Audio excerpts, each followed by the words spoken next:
Assalamualaikum warahmatullahi wabarakatuh. Selamat siang. Kita lanjutkan perkuliahan kita pada hari ini ya. Kita akan bahas terkait dengan arbitrase valuta asing. Nah, ini saya bagi dua ya. Nanti ada lanjutannya. Ini arbitrase valuta asing yang pertama ya, sebagai pengantar. Nanti minggu depan kita lanjutkan di pembahasan selanjutnya terkait juga dengan arbitrase valuta asing.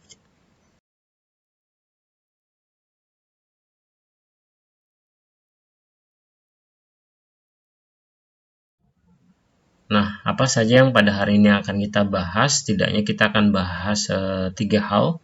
Yang pertama adalah aliran valuta asing. Yang kedua adalah faktor-faktor mempengaruhi aliran valuta asing. Dan yang ketiga, macam-macam arbitrase. Nah, aliran valuta asing tersendiri ya, ini bisa berupa cash inflow atau masuk ke dalam suatu negara atau cash outflow keluar dari suatu negara tersebut ya. Nah, aliran valuta asing ini notabene dipengaruhi oleh aktivitas perekonomian internasional, baik itu dalam berupa perdagangan internasional ya. Dalam hal ini nanti tercermin di ekspor, impor, dan jasa yang terkait dengan ekspor impor ya, termasuk di dalam adalah kargo internasional, jasa pengiriman barang dan segala macam. Terus juga terkait dengan investasi langsung, foreign direct investment (FDI). Berikutnya ada investasi portofolio, ini terkait dengan pasar saham, pasar obligasi ya, atau transfer personal. Ini kita punya tenaga kerja asing di luar negeri atau tenaga kerja asing di dalam negeri. Artinya kita punya TKI yang kerja di luar negeri atau tenaga kerja asing yang bekerja di negara kita. Nah, ini merupakan salah satu penyebab adanya cash inflow atau cash outflow.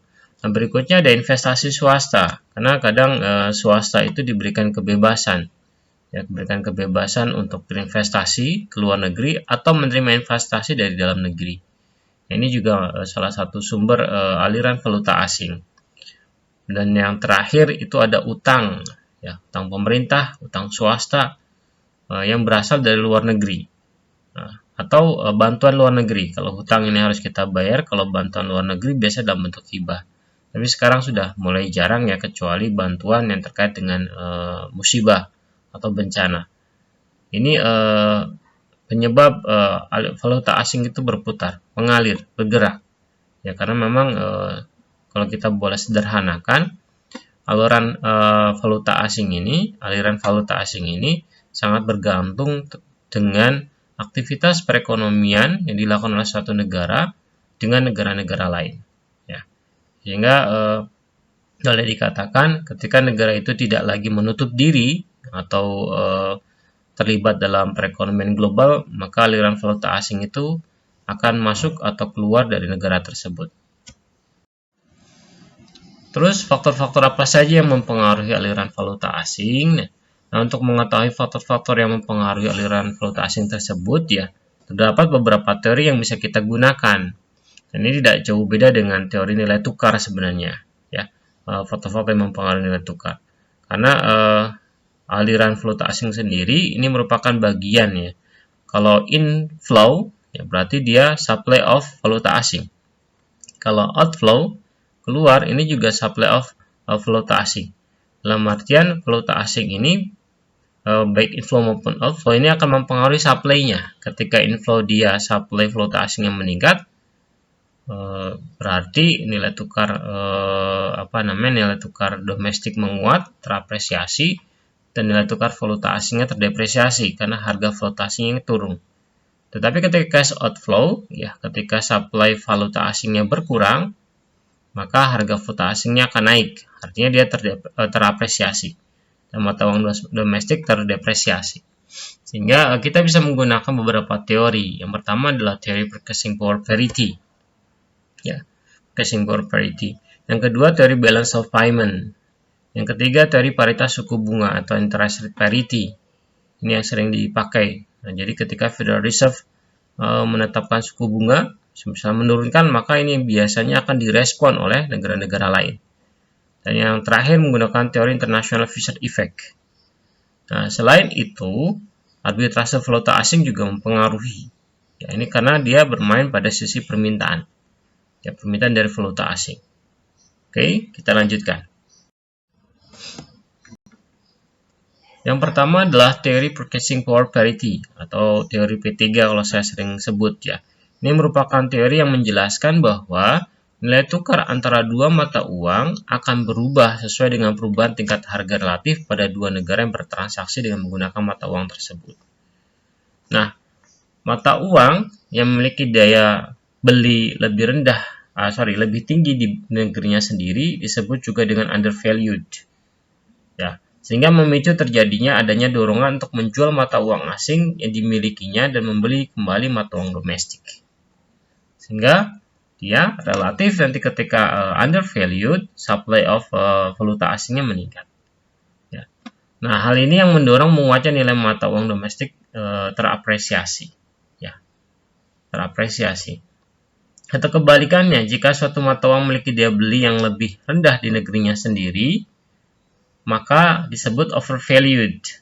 Hal ini menimbulkan keinginan untuk menjual mata uang domestik dan membeli mata uang asing yang tingkat daya belinya lebih tinggi. Jika terjadi demikian, maka mata uang domestik menjadi terdepresiasi. Jadi ketika dia undervalued, maka orang akan menjual mata uang asingnya, sehingga supply of valuta asingnya meningkat, terus mata uang domestiknya akan terapresiasi. Nah, kebalikannya juga bisa terjadi seperti itu. Nah, sebenarnya purchasing power parity ada dua ya. Yang pertama purchasing power parity relatif, dan yang kedua ada purchasing power parity absolute. Tapi ini yang saya jelaskan hanya terkait dengan purchasing power parity absolute saja, yaitu perbandingan nilai mata uang terhadap mata uang lain yang ditentukan pada tingkat harga masing-masing negara. Di sini ada RAB sama dengan PA dibagi dengan PW, di mana RAB merupakan nilai tukar negara A terhadap negara B, sedangkan PA dan PB adalah nilai tingkat harga umum di negara A dan negara B. Jadi nanti ini indikatornya adalah harga umum. Harga umum biasa tercerminkan dari inflasi. Berdasarkan teori purchasing power parity, sebenarnya ketika harga suatu negara, ya, misalnya negara A itu secara umum dia meningkat, maka harga barang A akan cenderung lebih mahal dibandingkan harga B. Yang terjadi apa yang terjadi? Bisa terjadi impor ke negara A. Maka negara B ketika mengekspor ke negara A, dia akan mendapatkan supply mata uang asing atau falas ya. Sehingga supply falas di negara B dia akan meningkat, sehingga harga mata uang negara B akan terapresiasi. Begitupun sebaliknya ya. Ini teori purchasing power parity. Dari harga relatif ini, dari harga-harga umum ini, maka yang terjadi bisa terjadi aliran perdagangan internasional. Ya, bisa terjadi aliran perdagangan internasional. Nah, ketika perdagangan internasional terjadi, maka dampak selanjutnya adalah terkait dengan aliran valuta asing. Ya.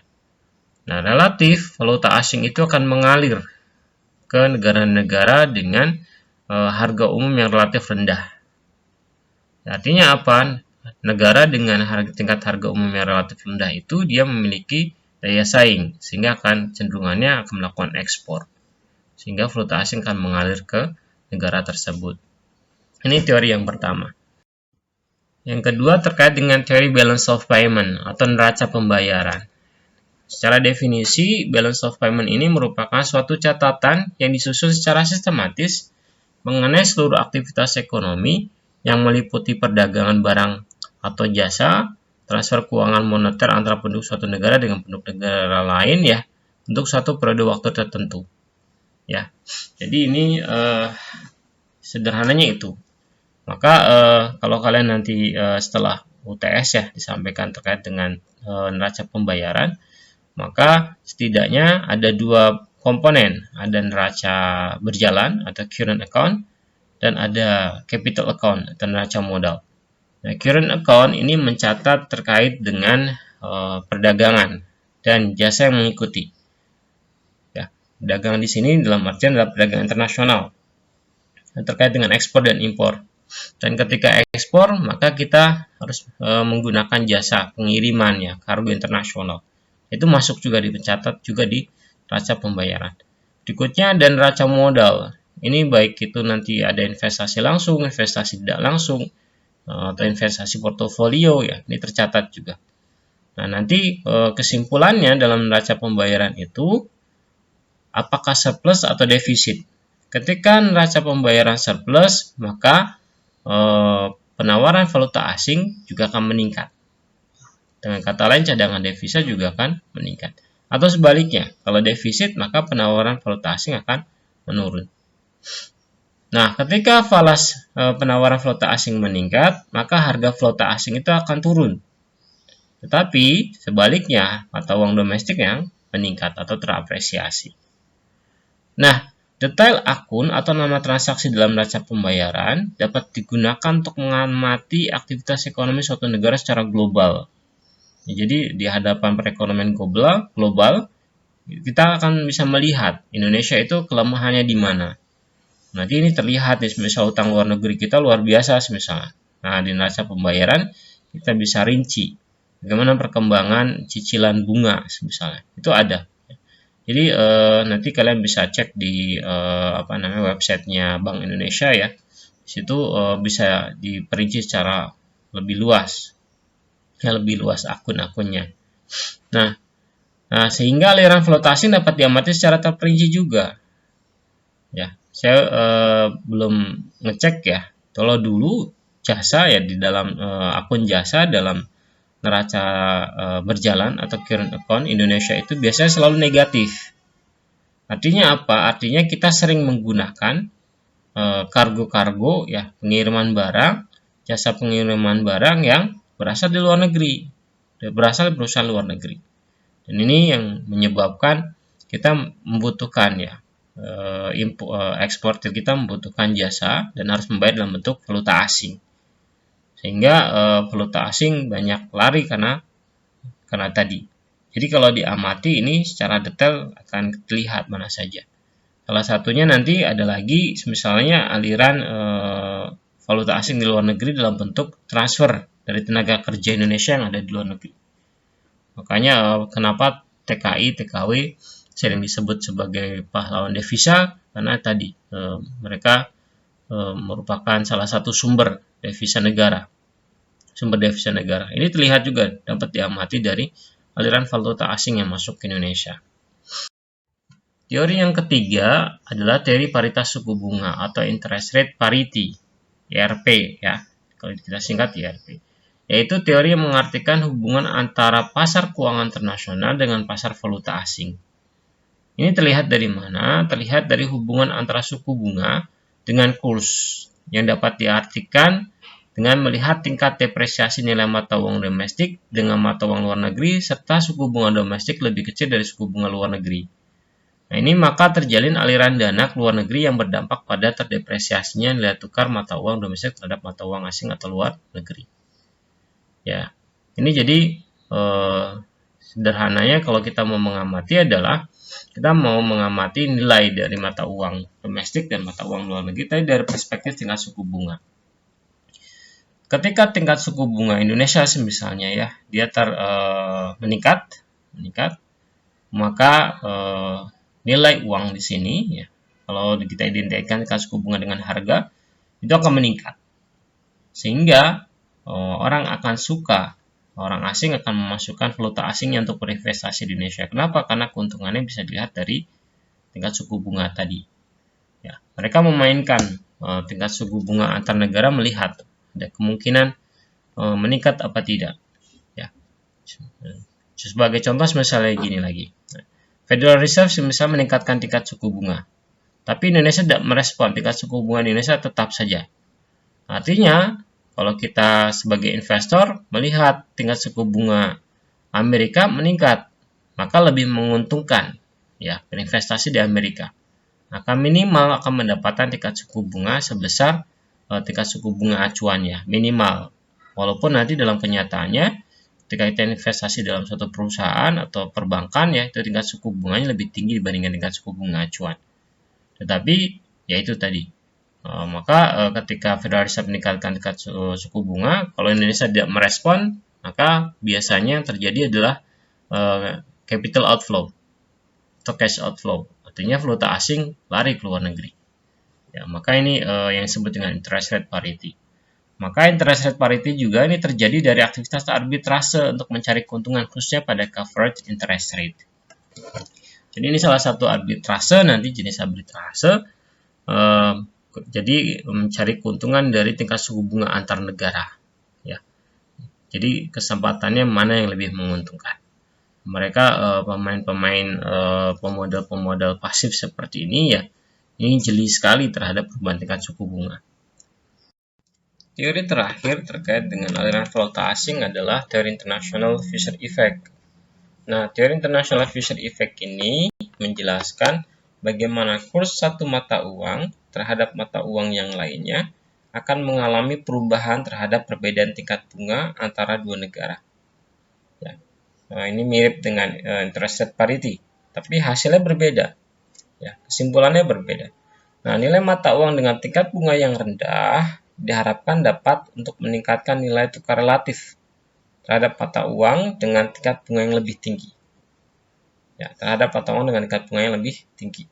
Jadi, seperti itu, nilai mata uang dengan tingkat bunga yang rendah diharapkan itu meningkatkan nilai tukar relatif jika dibandingkan dengan mata uang dengan tingkat bunga yang lebih tinggi. Nah, mata uang dengan tingkat bunga tinggi cenderung akan menurun atau mengalami depresiasi. Sementara itu, mata uang yang tingkat bunganya rendah cenderung akan meningkat atau apresiasi. Jadi kalau tingkat suku bunga kita masih di kisaran 5,25%, misalnya padahal Jerman itu hanya 1%, Amerika 3%, maka ini jadi permasalahan. Berdasarkan pengamatan Fisher, tingkat mata uang dengan tingkat suku bunga itu cenderung dia terdepresiasi nilainya. Terus tingkat suku bunga mata uang dengan tingkat suku bunga yang rendah itu biasanya dia akan terapresiasi nilainya.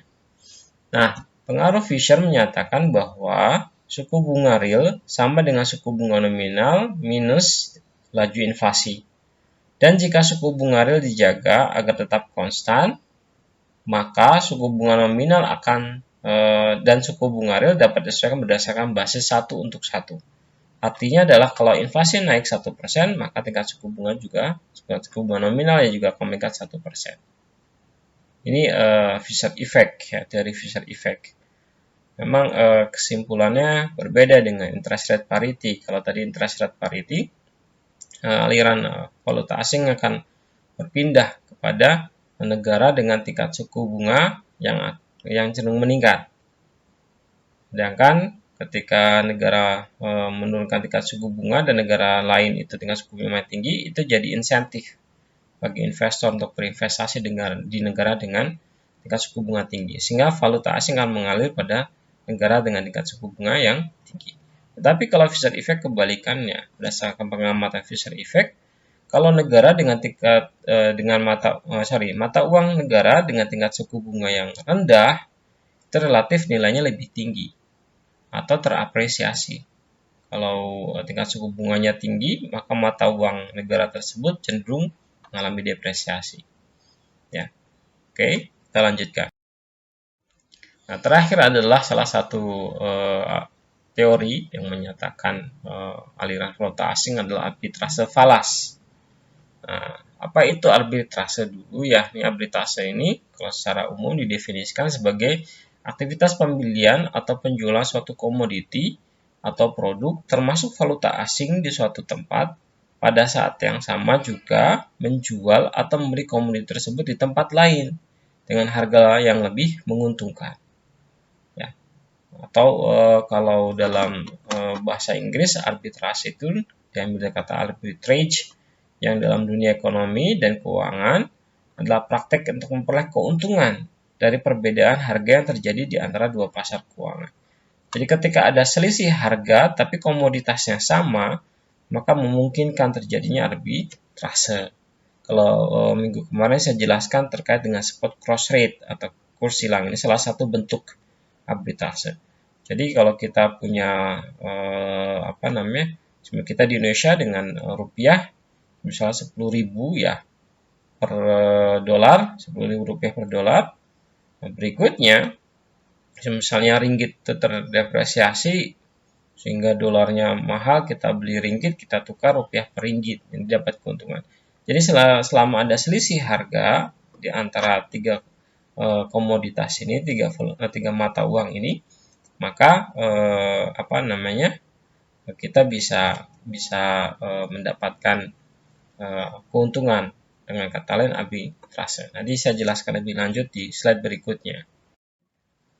Nah, ciri-ciri arbitrase ada apa saja? Dan ini ciri-ciri ini memungkinkan terjadinya arbitrase. Ya. Jadi kalau memenuhi salah satu ciri-ciri saja dari ketiga ciri ini, maka arbitrase bisa terjadi. Yang pertama adalah aset yang sama tidak diperdagangkan dengan harga yang sama pada setiap pasar. Jadi aset yang sama tapi harganya berbeda. Ya, setiap pasar berbeda. Pasar A dengan pasar B itu barangnya berbeda. Jadi beli di pasar A, jual di pasar B. Misalnya di pasar A barang A harganya 2.000, di pasar B barang A harganya 3.000. Maka kita bisa beli barang di pasar A dengan harga 2.000 terus jual di pasar B. Ini arbitrase yang pertama, ciri yang pertama. Yang kedua, dua aset dengan arus kas yang identik. Jadi kalau tadi aset ya, tapi ini aset yang sama. Kalau yang kedua ini asetnya berbeda tapi memiliki arus kas yang identik dan tidak diperdagangkan dengan harga yang sama. Contohnya misalnya saham dengan obligasi misalnya. Ini kita bisa amati, atau saham A dengan saham B. Ya. Nah, yang ketiga, ciri arbitrase bisa terjadi adalah suatu aset dengan nilai kontrak berjangka yang diketahui, di mana aset tersebut pada saat ini tidaklah diperdagangkan pada harga kontrak berjangka dengan dikurangi potongan harga berdasarkan suku bunga bebas risiko, atau terdapat biaya penyimpanan gudang atas aset tersebut yang tidak dapat diabaikan. Jadi ini juga bisa memungkinkan terjadinya arbitrase. Jadi kita punya aset dengan nilai kontrak berjangka ya, yang diketahui pasti, di mana aset tersebut pada saat ini tidaklah diperdagangkan pada harga kontrak tersebut, sehingga kita bisa jual dan mendapatkan keuntungan. Nah, jenis-jenis arbitrase sendiri ada 5. Yang pertama adalah arbitrase merger. Nah, arbitrase merger ini dilakukan dengan membeli saham dari perusahaan yang menjadi target akuisisi, di samping membeli dengan cara short selling saham perusahaan, dengan cara short selling saham perusahaan yang akan mengambil alih. Jadi kalau saya mau merger ya, mau mengakuisisi perusahaan lain, bisa melakukan penawaran langsung atau short selling. Ya, saya beli. Tapi biasanya harga ketika kita tawar langsung dibandingkan harga saham dia di bursa saham itu lebih tinggi biasanya. Atau harga saham perusahaan tersebut lebih rendah di bursa dibandingkan kalau kita menawar langsung ke perusahaan itu. Sehingga kita bisa melakukan arbitrase merger. Jadi kita beli saham perusahaan tersebut di bursa. Kita beli. Ya. Setelah itu baru bisa diakuisisi. Jadi ada 2 cara. Ya, kita bisa langsung akuisisi langsung dengan cara short selling, atau kita pelan-pelan melalui mengambil alihan saham di bursa. Tapi biasanya pemilik saham juga mengamati, pemilik perusahaan itu mengamati dia mau beli lewat mana ya. Nah, tapi kita bisa melakukan 2 pendekatan itu. Jadi salah satunya kita beli lewat bursa, tapi sisanya kita beli langsung. Ya, kita asusi. Jadi kalau beli langsung kan harganya mahal. Ya, ini kalau sebagian sudah dibeli lewat bursa, ini relatif kita mendapatkan keuntungan. Nah, berikutnya yang kedua dari jenis arbitrase ada arbitrase obligasi daerah. Yaitu merupakan strategi pengelolaan investasi global dengan mencari keuntungan atas nilai relatif dengan cara melakukan penjualan dan pembelian obligasi daerah dengan jangka waktu netral. Nah, nilai relatif yang diperdagangkan mungkin terjadi antara penerbit yang berbeda. Ya, nilai relatif itu penerbitnya berbeda. Misalnya kota A dengan kota B ya. Menerbitkan obligasi daerah. Bisa jadi berbeda harganya. Ya. Atau obligasi yang berbeda yang diterbitkan oleh lembaga yang sama. Misalnya surat utang negara sukuk atau sukuk seri berapa dengan sukuk seri berapa misalnya. Ini juga bisa memunculkan nilai relatif yang diperdagangkan. Atau struktur permodalan diperdagangkan dengan menggunakan referensi aset yang sama. Ini juga bisa dilakukan. Ya. Dan ini arbitrase obligasi daerah ini mencari perbedaan nilai relatif tadi dari obligasi antar daerah tadi. Ya. Ini sehingga kita bisa menemukan mana kita beli, di mana kita jual. Ya. Mana yang lebih menguntungkan. Itu ya. Yang ketiga, dari jenis-jenis arbitrase ada arbitrase obligasi konversi, di mana arbitrase obligasi konversi ini merupakan obligasi di mana investor dapat mengembalikannya kepada perusahaan penerbit dengan ditukarkan dengan sejumlah tertentu saham perusahaan yang telah ditetapkan sebelumnya. Ini berarti kita mengkonversi dari obligasi ke saham. Jadi kita beli di penerbit sahamnya di perusahaan yang menerbitkan saham tersebut. Menerbitkan obligasi tersebut, kita kembalikan. Biasanya ini kontrak bisa kontrak kontraknya itu bisa dikembalikan lagi. Nah, ketika harganya obligasinya misal lagi menarik ya, lebih tinggi, di sisi lain perusahaan itu juga menerbitkan saham, nah kita bisa tukarkan obligasi di yang kita punya di perusahaan tersebut.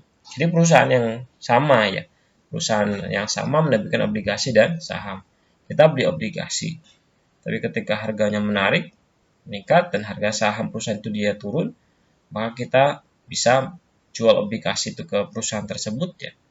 Nah, setelah itu kita beli sahamnya. Ya. Yang keempat ada depository receipt.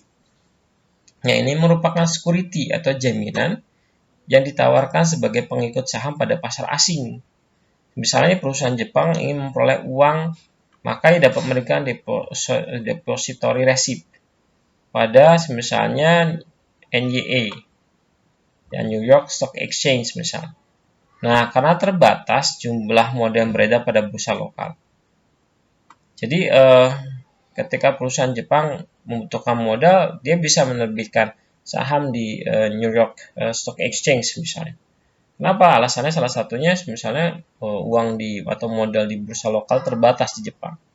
Nah, security ini dikenal dengan ADRS atau American Depository Receipt, tergantung di mana mereka diterbitkan. Di sini terdapat selisih sesungguhnya, maka seseorang yang membeli ADR dapat mengharapkan keuntungan apabila nilai tersebut mengalami perubahan menjadi nilai sesungguhnya. Jadi biasanya ADR itu ya nilainya lebih rendah dibandingkan nilai nominalnya, atau nominal lebih rendah dibandingkan uang yang diterbitkan atau uang yang disetorkan. Sehingga depository receipt itu ketika nilainya dia lebih atau sesuai dengan nilai sesungguhnya, kita bisa mendapatkan keuntungan. Gitu ya. Yang terakhir dari jenis-jenis arbitrase adalah arbitrase peraturan, yaitu suatu arbitrase di mana suatu lembaga mengambil keuntungan atas selisih antara suatu resiko nyata atau resiko ekonomis dengan posisi aturan yang ada. Jadi kalau ini diamati, ya, aturannya seperti apa. Nah, misalnya suatu bank yang beroperasi berdasarkan aturan Basel I, di mana bank harus memiliki modal ditahan sebesar 8% guna mengatasi resiko kredit ya.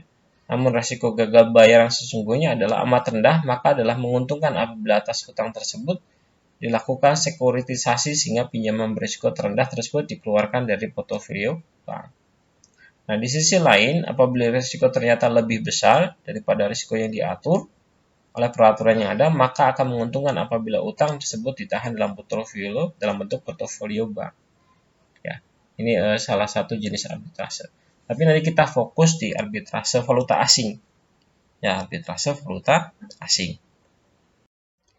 Nah, ini bentuk arbitrase pada pasar valuta asing. Ya. Bentuk arbitrase yang dapat dilakukan pada valuta asing dan pada pasar uang internasional terbagi dalam 3 bentuk umum, yaitu arbitrase lokasi, ada yang kedua arbitrase segitiga, dan yang keempat adalah arbitrase perlindungan suku bunga. Nah, arbitrase lokasi merupakan proses pembelian mata uang di lokasi tertentu di mana harganya murah dengan segera juga menjual mata uang tersebut pada lokasi lain dengan harga yang lebih tinggi. Jadi saya misalnya beli dolar di mana ya? Di Semarang. harganya murah, misal supply di Semarang lagi tinggi, terus saya pulang ke Purwokerto harga dolarnya tinggi, sehingga saya jual dolarnya di Purwokerto. Jadi beli murah dolar di lokasi di A, jual lagi di lokasi B yang lebih tinggi harganya. Yang berikutnya ada arbitrase segitiga. Nih, kalau arbitrase segitiga ini merupakan atau cross exchange rate ya, yang mencerminkan hubungan antara dua mata uang yang berbeda dengan satu mata uang dasar. Jadi saya punya rupiah, ya, saya punya rupiah atau saya punya dolar ya, saya punya dolar. Tadi yang seperti contoh ada dolar, ada rupiah, ada ringgit Malaysia. Nah, ini bisa dimainkan cross exchange rate. Jadi kita cari nilai relatifnya. Ya, kita beli dengan harga lebih rendah, lebih murah secara nilai relatif, kita jual kepada mata uang dengan nilai relatif yang lebih mahal. Nah, ini dikatakan arbitrase segitiga dapat digunakan bila mana transaksi mata uang dilakukan pada pasar spot untuk memanfaatkan perbedaan kurs lintas mata uang antara dua mata uang tersebut. Ini juga sudah dijelaskan minggu kemarin ya. Yang terakhir adalah arbitrase perlindungan suku bunga. Arbitrase perlindungan suku bunga merupakan proses untuk memanfaatkan perbedaan suku bunga antara dua negara untuk melindungi dari risiko kurs nilai tukar. Arbitrase perlindungan suku bunga terbagi menjadi dua bagian nih. Yang pertama adalah arbitrase suku bunga yang mengacu pada proses untuk memanfaatkan perbedaan suku bunga di antara dua negara, atau perlindungan mengacu pada lindung nilai atau risiko kurs nilai tukar atau hedging. Ya, jadi itu. Jadi kita bisa mencari memanfaatkan perbedaan suku bunga antara dua negara, ya, untuk melindungi dari risiko kurs nilai tukar. Ini jenis arbitrase yang ketiga. Bentuk arbitrase yang ketiga. Nah, gini pembahasan selanjutnya untuk minggu depan kita akan berkutat dengan ini semua. Itu yang bisa saya sampaikan. Terima kasih banyak. Selamat belajar. Selamat siang. Wassalamualaikum warahmatullahi wabarakatuh.